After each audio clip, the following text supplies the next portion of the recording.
وہ تو باہر کے ممالک میں آپ پیسے دے ان سے ٹرکس خرید سکتے ہیں، لیکن یہ ہوتا نہیں ہے، وہ نظر کا دھوکہ ہوتا ہے. جی. تیسری چیز ایکچولی نظر بندی ہوتی ہے، اور اس کے اندر یہ ہوتا ہے کہ جو ہوتا ہے نا دکھایا کچھ اور جا رہا ہوتا ہے. اس کی ایک مثال ہے موسیٰ علیہ السلام کا واقعہ ہے فرعون کے دربار کا، کہ جب کاہنان نے اپنی لاٹھیاں پھینکی تو وہ سانپ بن گئے. حضرت موسیٰ علیہ السلام نے عصا پھینکا، اژدہے نے وہ کھا لیے. تو اس میں فرق کیا تھا؟ جو کاہنان نے کام کیا وہ جادو تھا، اور اس کے مقابل جب موسیٰ علیہ السلام نبی جو ہوتا ہے اس کا معجزہ ہوتا ہے. اور جو آخری چیز ہوتی ہے وہ شرعی اعتبار سے سب سے زیادہ ضروری ہوتی ہے کہ وہ شیطان کے ساتھ جو تقرب کر کے نا شیطان کے ساتھ غلط عملیات میں جا کر لوگوں کو انٹینشنلی نقصان پہنچانا. ہاں یہ اس پہ ہم ڈیٹیل بات کریں گے، لیکن یہ شرعی حیثیت ہے، شریعت کے اندر یہ ہے، اس کے اوپر ہم ڈیٹیل میں بات کریں گے.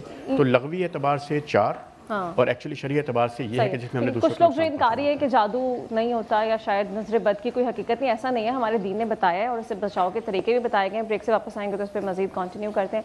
ناظرین اسٹے ود اس.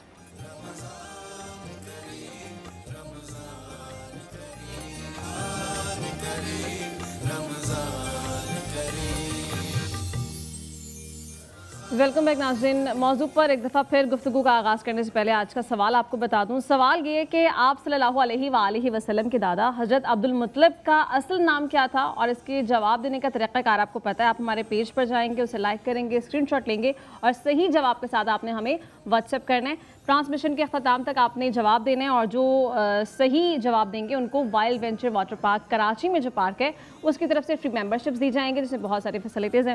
تو ایک دفعہ پھر ناظرین گفتگو پر پڑھتے ہیں. ڈاکٹر صاحب آپ سے میں بات کرنا چاہوں گی، یہ بتا دیجیے کہ آج کل پاکستان میں ہم دیکھیں تو کینسر کے جو پیشنٹس ہیں ان کی ریشیو بہت زیادہ بڑھتی جا رہی ہے. ایک تو اس کی وجہ آپ کیا سمجھتے ہیں کہ کیوں اس مرض کا پھیلاؤ اتنا زیادہ ہوتا جا رہا ہے اور کیوں پیشنٹس اس طرف توجہ نہیں دے رہے ہیں؟ اور پھر دوسرا یہ کہ کون سے کینسر کے زیادہ پیشنٹس آپ لوگوں کی طرف آتے ہیں؟ جی آئی تھنک سب سے پہلے تو یہ ہے کہ اویئرنیس آگاہی پہلے سے بہت بڑھ گئی ہے، تو اس لیے زیادہ لوگ اب سمٹمز کے ساتھ اپنے ڈاکٹرز کے پاس جاتے ہیں اور ڈائگنوز ہوتے ہیں. دوسرا یہ کہ جو پرانے زمانے میں جو بچپن میں بیماریاں ہوتی تھیں جس سے اکثر بچے فوت ہو جاتے تھے یا جوانی میں لوگ فوت ہو جاتے تھے انفیکشنز وغیرہ سے، ان پہ اب بہت زیادہ حد تک قابو پا لیا گیا ہے. تو زیادہ لوگ لمبی عمر گزار رہے ہیں، لائف ایکسپیکٹنسی بڑھ گئی ہے. تو جو اولڈر ایجز میں کینسرز ہیں وہ بھی اب ڈیولپ ہو رہے ہیں پاکستان میں. سب سے کامن کینسر تو ہم نے جیسے بات کی خواتین میں چھاتی کا کینسر ہے، اور خواتین میں سب سے کامن وہ کینسر ہے. اس کے بعد بڑی آنت کا کینسر، جگر کا کینسر اور پھیپھڑوں کا کینسر.